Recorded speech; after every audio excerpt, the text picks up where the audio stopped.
एक छोटी स्माइल और स्ट्रॉन्ग विल पावर से अर्थ चैनल में आपका स्वागत है दोस्तों। करंट अफेयर्स की सीरीज में हम जून महीने के पार्ट थर्ड में 16 से 22 जून 2023 तक के करंट अफेयर के सभी क्वेश्चन का सोल्यूशन देखेंगे दोस्तों। रियल टाइम में डिटेल्स और करंट अफेयर्स की जानकारी के लिए आप मेरे साथ टेलीग्राम पर @RSLI में जुड़े रह सकते हैं। और दोस्तों आपको पता है प्रत्येक क्वेश्चन बहुत सारे मैसेज की प्राप्ति होती है, तो बहुत गौर के साथ स्टार्ट करते हैं। पहला क्वेश्चन है,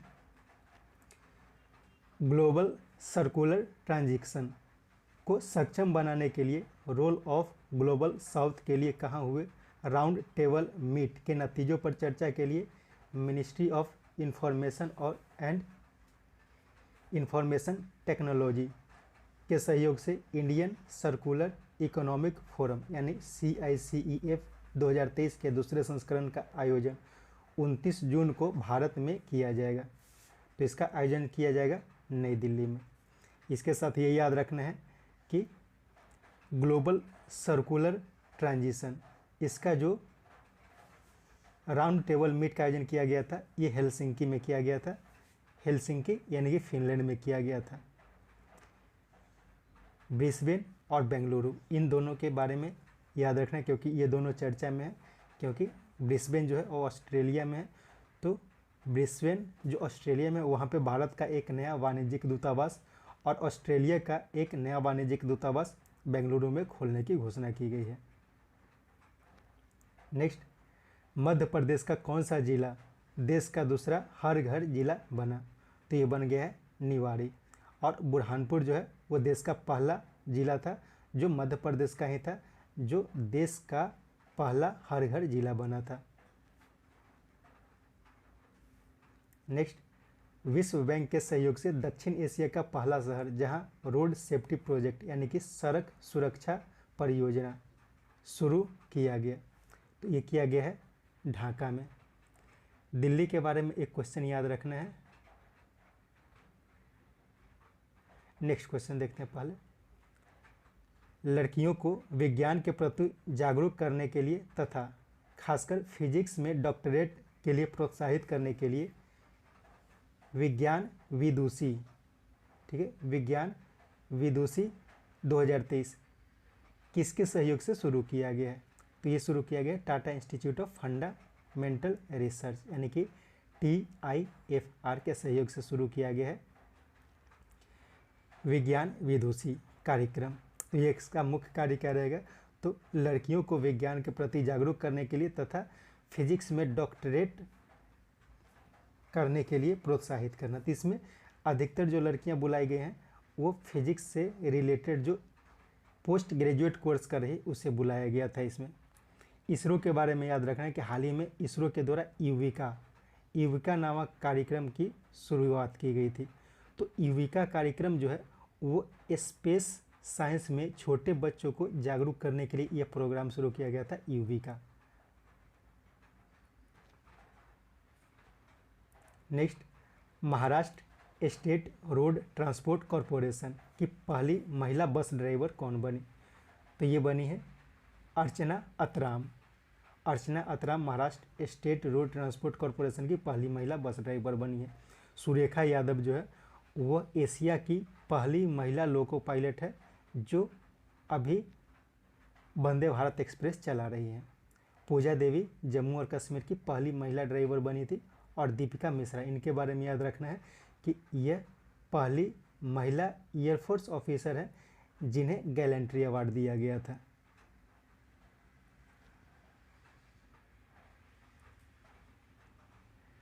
और मिताली मधुमिता, इनके बारे में भी याद रखना है, यहाँ पे ऐड नहीं किया गया। मिताली मधुमिता जो है वो पहली महिला आर्मी ऑफिसर बनी थी जिन्हें गैलेंट्री अवार्ड दिया गया था। तो मिताली मधुमिता के बारे में भी याद रखना है, ये आर्मी की ऑफिसर थी।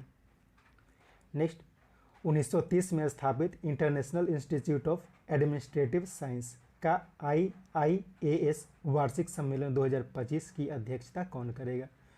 तो इसकी 2025 की जो अध्यक्षता की जाएगी ये अपने देश भारत के द्वारा की जाएगी और ये केरल के कोच्चि में की जाएगी। तो ये याद रखना है कि कोच्चि में IIAS के वार्षिक सम्मेलन 2025 की अध्यक्षता भारत करेगा जो केरल के कोच्चि में की जाएगी। और IIAS यानी कि India international institute of administrative science, इसकी स्थापना जो की गई थी 1930 में की गई थी और इसकी स्थापना बेल्जियम के ब्रुसेल्स में की गई थी। कतर के बारे में याद रखना है कि IIAS 2023 यानी कि इस वर्ष का जो सम्मेलन होना है IAS का वार्षिक सम्मेलन 2023, इसका आयोजन कतर के दोहा में किया जाएगा।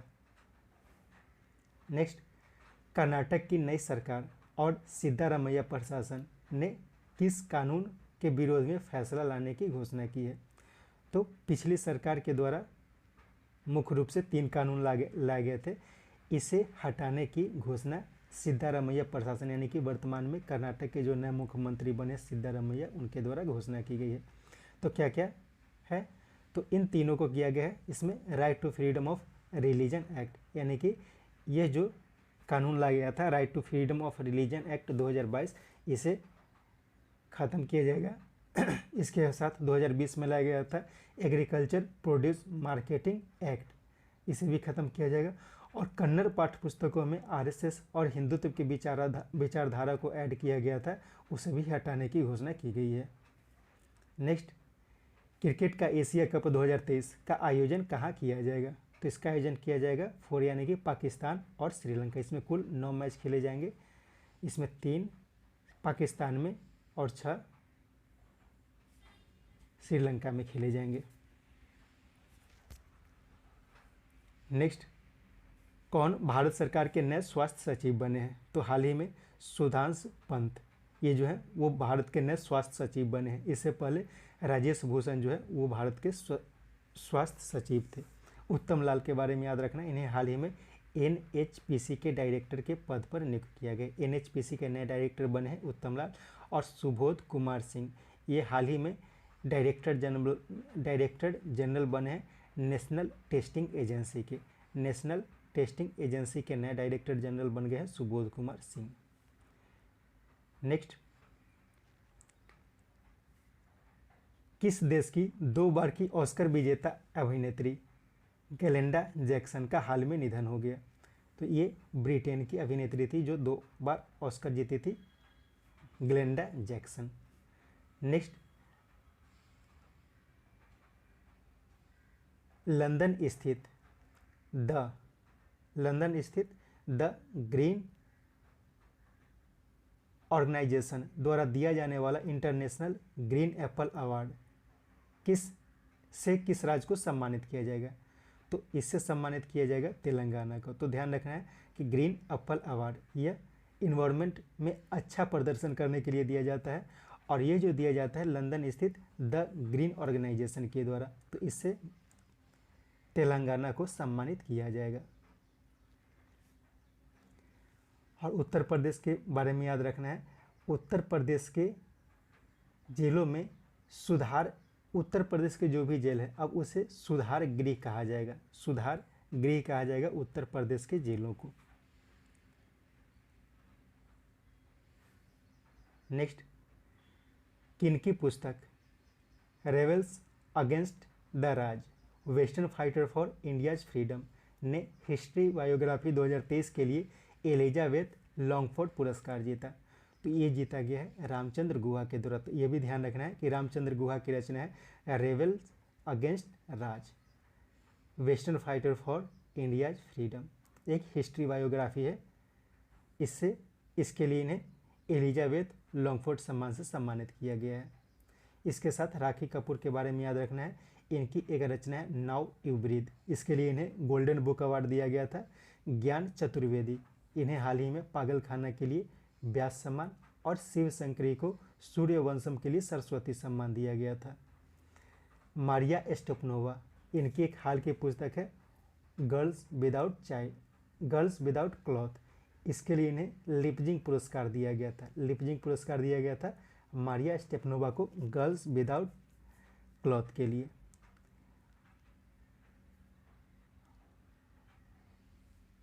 नेक्स्ट, किस देश के क्रिकेटर नाहिदा खान ने अंतर्राष्ट्रीय क्रिकेट से संन्यास की घोषणा की है? तो नाहिदा खान ये पाकिस्तान की क्रिकेटर थी, इन्होंने हाल ही में संन्यास की घोषणा की है। इसके साथ दक्षिण अफ्रीका की क्रिकेटर जिनका नाम था शबनीम इस्माइल दक्षिण अफ्रीका की महिला क्रिकेटर थी, उन्होंने भी संन्यास की घोषणा की है। और न्यूजीलैंड के बारे में याद रखना है कि डेवी एच मेडल की शुरुआत की गई है न्यूजीलैंड में। तो यह शुरुआत की गई है डेवी एच, एक पूर्व क्रिकेटर थी, उनके नाम पे डेवी एच मेडल की शुरुआत की गई है न्यूजीलैंड के द्वारा। नेक्स्ट, गैबन की एग्रीकल्चर स्पेशल इकोनॉमिक जोन परियोजना में किसने भाग लिया, जहां उन्होंने उड़ीसा से कुछ लोगों को कृषि की जानकारी देने के लिए भेजने की घोषणा की है।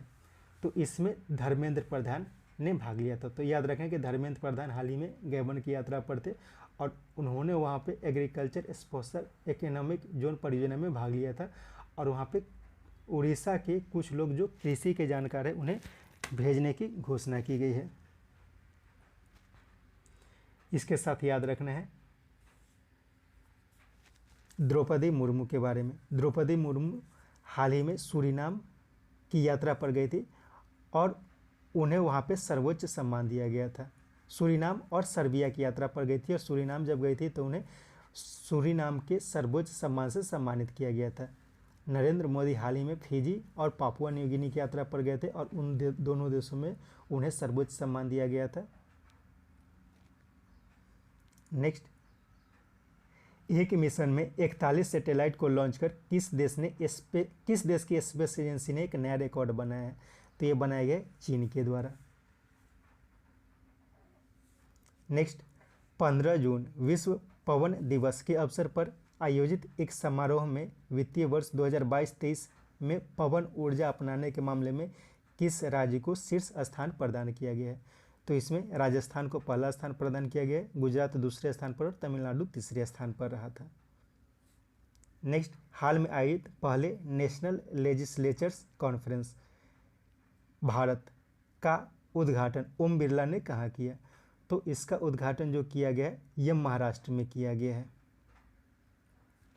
नेक्स्ट, हाल में किस देश ने सहमति की आयु 13 वर्ष से बढ़ाकर 16 वर्ष किया तथा एक नया यौन अपराध कानून लाया, तो एक नया यौन अपराध कानून हाल ही में लाया गया है ब्रिटेन में और इसमें जो सहमति की आयु है उसे 13 वर्ष से बढ़ाकर 16 वर्ष कर दिया गया है।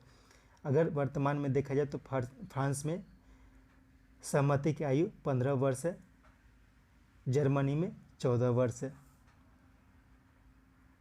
सॉरी ये जापान में लाया गया था, ठीक है। 13 वर्ष से बढ़ाकर जो 16 वर्ष किया गया ये जापान में किया गया है। ब्रिटेन में 16 वर्ष है, फ्रांस में 15 वर्ष है और जर्मनी में 14 वर्ष है। तो ब्रिटेन में 15 वर्ष है और अब जापान में जो हो गया वो 16 वर्ष हो गया है, तो ये भी याद रखना है। नेक्स्ट, किनकी पहली पुस्तक the secret diary of Charles Ignatius Sancho के लिए उन्हें RSI क्रिस्टोफर ब्लेंडर पुरस्कार दिया गया, तो RSI क्रिस्टोफर ब्लेंड पुरस्कार 2023 जो दिया गया है ये दिया गया है पेटरसन जोसेफ को। तो पेटरसन जोसेफ जो है वो एक अभिनेता थे और ये इनकी पहली रचना है the secret diaries of Charles Ignatius Sancho. Salman Rushdie इनकी एक हाल की पुस्तक है विक्ट्री सिटी। अमिताभ घोष इनकी हाल की पुस्तक है smoke and ashes. Ruskin Bond की हाल की पुस्तक है द गोल्डन ईयर्स। नेक्स्ट, सभी सरकारी कर्मचारियों को डीस्ट्रेस, रिफ्रेश और रिफोकस करने के लिए Y break yoga at office chair की शुरुआत किसके सहयोग से की गई है, तो ये की गई है आयुष मंत्रालय के द्वारा।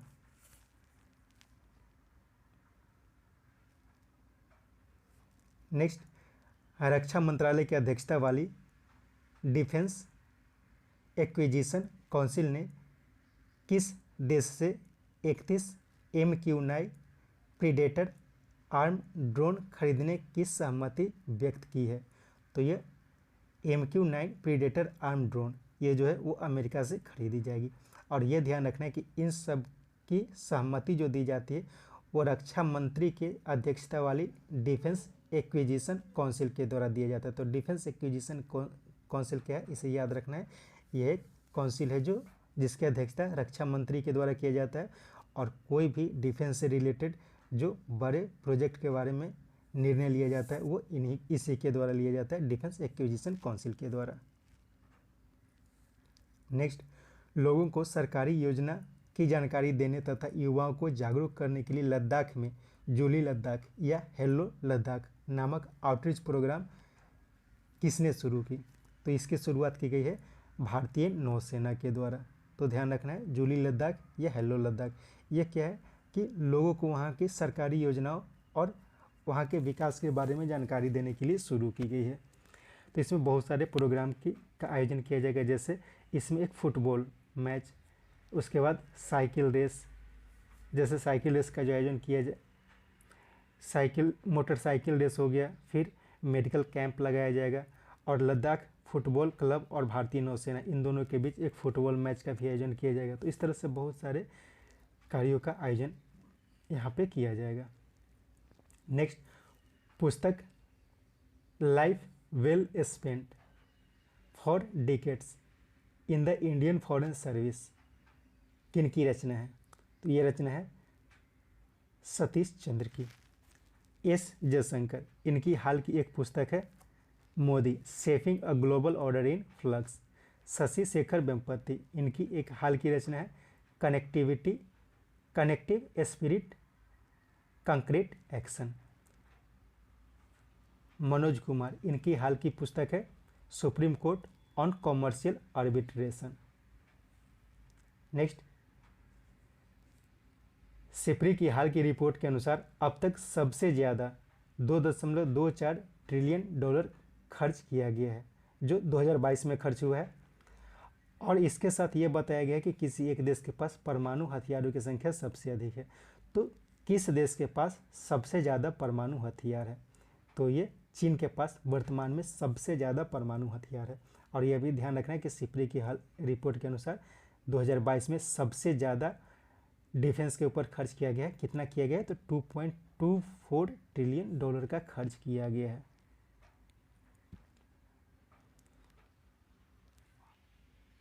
और सबसे ज़्यादा खर्च करने के मामले में अमेरिका है, दूसरे स्थान पर चाइना, तीसरे स्थान पर रूस, और अपना देश भारत जो है वो चौथे स्थान पर है डिफेंस एक्सपेंडिचर के मामले में।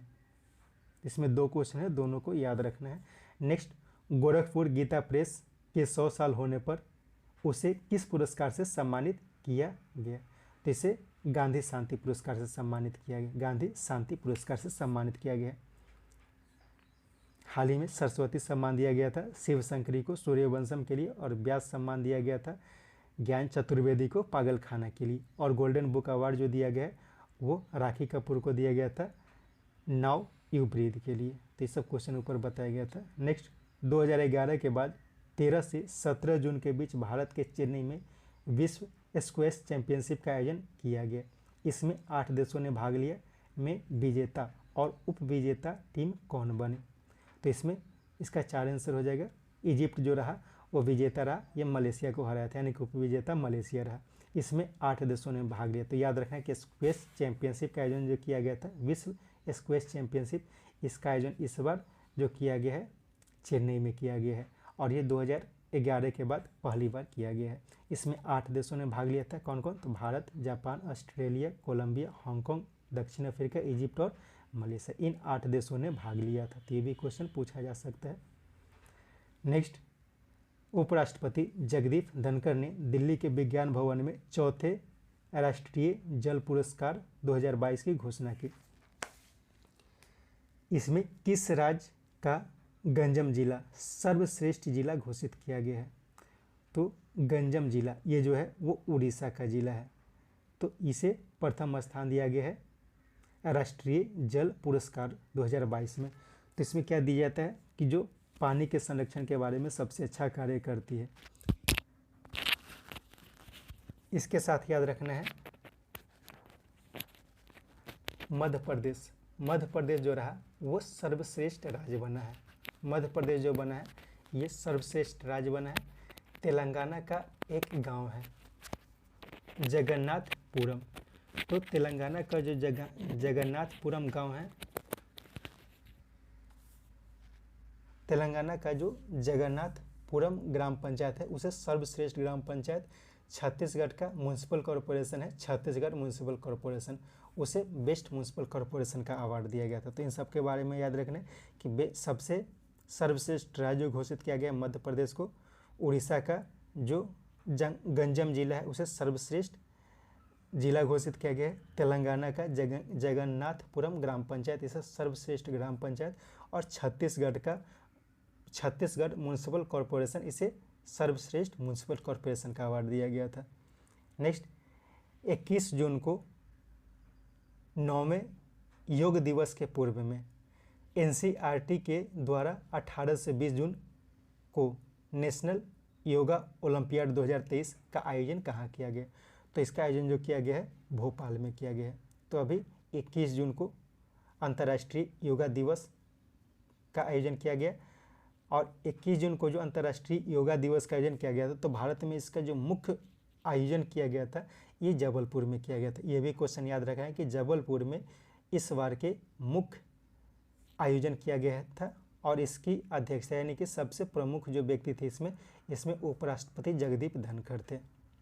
तो इसे याद रखना है, और ये भी याद रखना है कि ये 9वां योगा दिवस था, और इसके पूर्व यानी कि 18 से 20 जून 2022 को नेशनल योगा ओलंपियाड का आयोजन किया गया था, और ये एनसीईआरटी के द्वारा किया गया है। ये भी क्वेश्चन इंपॉर्टेंट है, याद रखना है कि एनसीईआरटी के द्वारा नेशनल योगा ओलंपियाड 2023 का आयोजन किया गया था, और ये जो आयोजन किया गया था भोपाल में किया गया था, और योग दिवस का मुख्य आयोजन जबलपुर में किया गया था।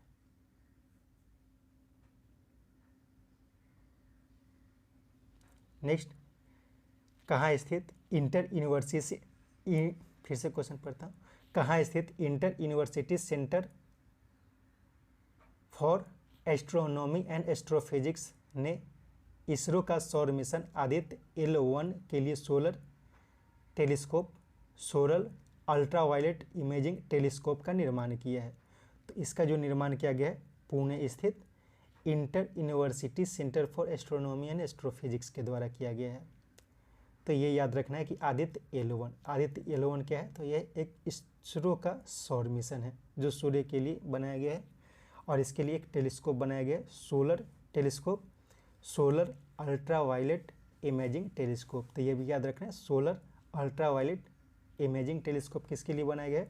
तो ये कार्य करेगी आदित्य L1 के लिए, जो इसरो का एक मिशन है, और इसे बनाया गया inter university centre for astronomy and astrophysics, जो कि पुणे में है। तो बहुत सारे क्वेश्चन इस सबको ध्यान रखना है। नेक्स्ट, भुवनेश्वर के कलिंगा स्टेडियम में फुटबॉल का इंटरकॉन्टिनेंटल कप भारत ने किसे हराकर जीता? तो भारत ने लेबनान को हराकर जीता है, और ये जो जीता गया ये जो खेला गया था यानी कि भुवनेश्वर के कलिंगा स्टेडियम में जो इंटरकॉन्टिनेंटल कप, तो याद रखना इंटरकॉन्टिनेंटल कप जो वो फुटबॉल से संबंधित है। तो इसमें भारत के अलावा लेबनान, बतुआनो और मंगोलिया, इन 4 देशों ने भाग लिया था। नेक्स्ट, कहाँ आयोजित होने वाली पहली मोटरसाइकिल रेस मोटो जीपी भारत का 800 से 40,000 रुपये मूल्य की पहली टिकट का अनावरण मुख्यमंत्री ने किया? तो याद रखना है कि मोटो जीपी एक आयोजन होगा जो मोटरसाइकिल रेस का आयोजन होगा, जो पहली बार भारत में होगा, और यह पहली बार भारत में नोएडा में होगा, और उत्तर प्रदेश के मुख्यमंत्री योगी आदित्यनाथ ने इसके पहले टिकट का अनावरण 800 रुपये में किया, और इसका मूल्य जो रखा गया है वो 800 रुपये से 40,000 रुपये के बीच रखा गया है। तो अलग अलग स्थानों के लिए अलग अलग मूल्य के टिकट रहेंगे। लखनऊ में हाल ही में खेलो इंडिया यूनिवर्सिटी गेम्स के तीसरे चरण का आयोजन किया गया था, और हैदराबाद के बारे में याद रखना है, कुछ दिन पहले क्वेश्चन आया था। हैदराबाद में एक कार रेस ई प्रिक्स, भारत का पहला कार रेस ई प्रिक्स जो हुआ था वो हैदराबाद में हुआ था, और इसे एरिक वर्गले ने जीता था।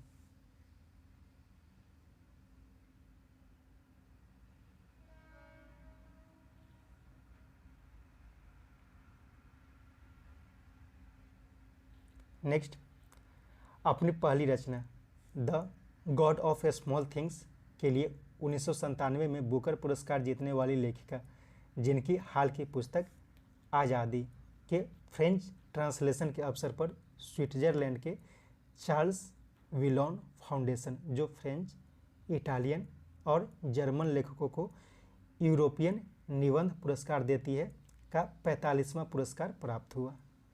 तो ये प्राप्त हुआ है अरुंधति राय को। तो इसमें बहुत सारे क्वेश्चन से सबको ध्यान देना है।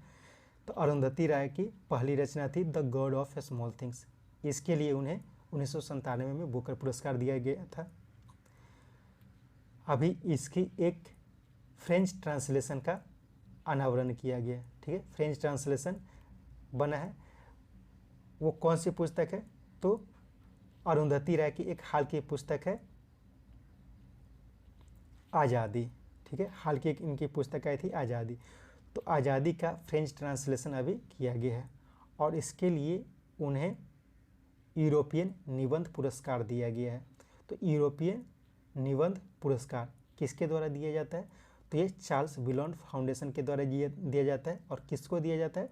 तो फ्रेंच, इटालियन और जर्मन लेखकों को दिया जाता है। तो बहुत सारे क्वेश्चन हैं, सबको ध्यान से समझना है। अमिताभ घोष, इनकी हाल की एक पुस्तक है, ऊपर बताया गया था smoke and ashes. Maria Stepanova की पुस्तक है जो लिपजिंग पुरस्कार जीते थे, गर्ल्स विदाउट क्लॉथ। वानी त्रिपाठी की हाल की पुस्तक है white can't elephant be red. Next, G20 लीवर एंगेजमेंट ग्रुप की बैठक 22 से 23 जून 2023 को कहाँ संपन्न हुआ? तो संपन्न हुआ है पटना में। नेक्स्ट, भारत के अलावा खासकर पर्यटन के लिए योग को बढ़ावा देने वाली पहली सरकार कौन बनी?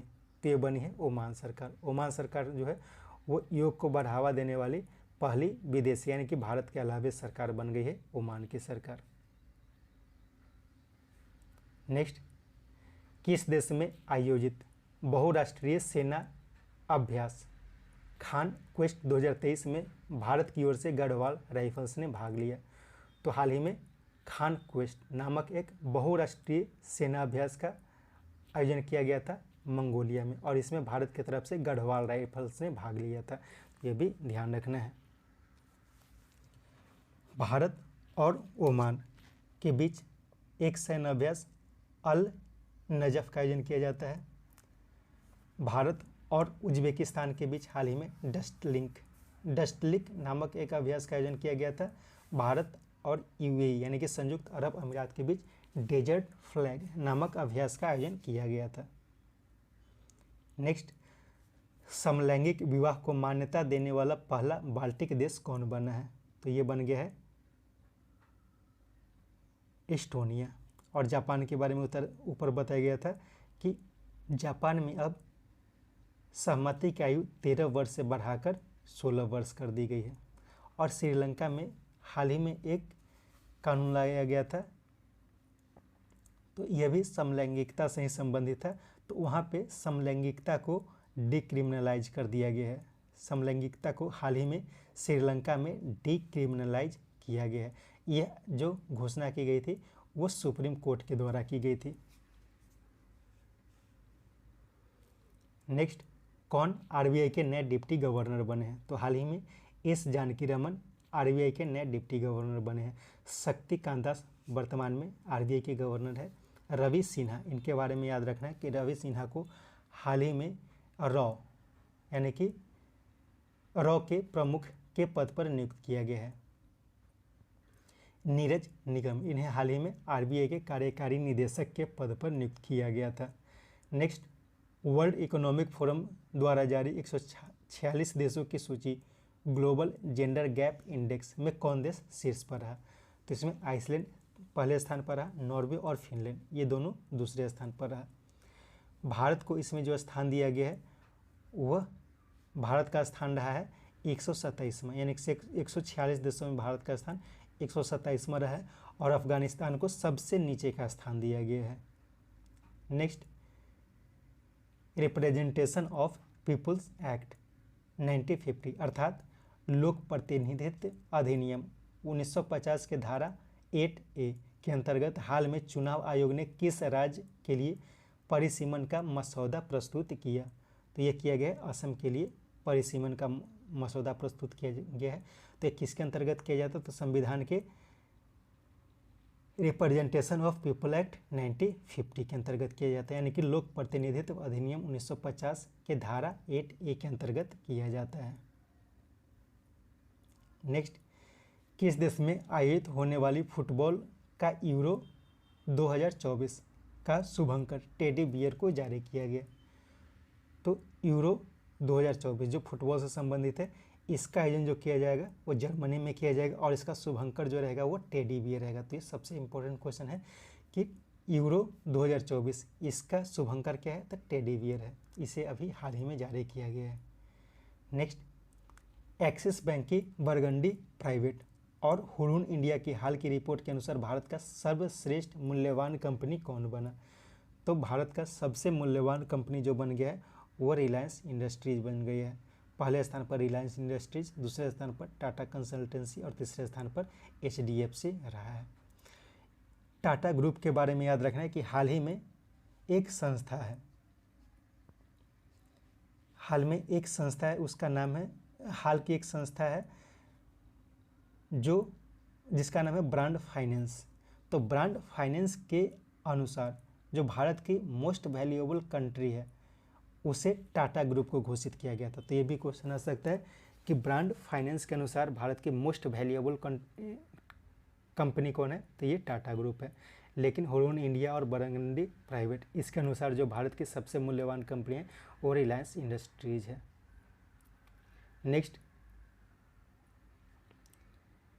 किस देश के विदेश मंत्री फान वान गांग की भारत यात्रा के समय दोनों देशों के बीच रक्षा संबंधों को बढ़ाने के लिए राजनाथ सिंह ने उस देश को मिसाइल कॉर्वेट INS किरपान जो 1991 में कमीशन खुकरी वर्ग की वारशिप है को देने की घोषणा की गई है। तो ये जो घोषणा की गई है यह वियतनाम को देने की घोषणा की है। तो इसमें क्वेश्चंस को याद रखना है कि अभी वियतनाम के रक्षा मंत्री जिनका नाम है फान वान गांग, ये भारत की यात्रा पर थे और अभी भारत और वियतनाम इन दोनों के बीच रक्षा संबंधों को बढ़ाने की घोषणा की गई थी। तो इसके लिए एक गिफ्ट दिया गया है। तो कौन सा गिफ्ट दिया गया है? तो मिसाइल कॉर्वेट INS किरपान, यह वियतनाम को दिया गया है। तो ये क्या है? तो ये 1991 में इसको कमीशन किया गया था। यह खुकरी वर्ग की एक वारशिप है तो उसे दिया गया है एक मिसाइल। हाल ही में फिलीपींस को भारत के द्वारा एक ब्रह्मोस दिया गया था, ब्रह्मोस बेचा गया था फिलीपींस को। नेक्स्ट, हाल में किस देश की हायर एजुकेशन कमीशन ने देश के सभी उच्च शिक्षण संस्थानों में होली पर प्रतिबंध लगाया था जिसे बाद में वापस लेने की घोषणा की गई? तो ये पाकिस्तान में लगाया गया था। नेक्स्ट, पेट्री ओरपो किस देश के नए प्रधानमंत्री बने हैं? तो पेट्री ओरपो ये हाल ही में फिनलैंड के नए प्रधानमंत्री बने हैं। न्यूजीलैंड के हाल ही में नए प्रधानमंत्री बने थे Chris Hipkins. Equatorial New Guinea इसके नए प्रधानमंत्री हाल ही में बने थे मैनुअल रोकाबोटे और लातविया के नए राष्ट्रपति हाल ही में बने थे एडवर्ड रिंकेविक्स। नेक्स्ट, वैशाली बिहार के प्रमोद भगत कनाडा में आयोजित पैरा बैडमिंटन इंटरनेशनल 2023 में कुल कितने पदक जीते थे? तो उन्होंने वहाँ पर कुल 3 पदक जीते हैं, 1 सिल्वर और 2 ब्रॉन्ज। तो यह ध्यान रखना है कि प्रमोद भगत यह पैरा बैडमिंटन के खिलाड़ी हैं और ये बिहार के रहने वाले, बिहार के वैशाली के रहने वाले हैं और इन्होंने कनाडा में आयोजित पैरा बैडमिंटन इंटरनेशनल 2023 में कुल 3 पदक जीते हैं, 1 सिल्वर और 2 ब्रॉन्ज। इसके साथ ये सेट समाप्त होता है। उम्मीद है ये सेट आपके लिए उपयोगी होगा। कोशिश करें 2-3 बार करके इस सेट को सुने ताकि अधिक से अधिक जानकारी आपको मिल सके। Thank you.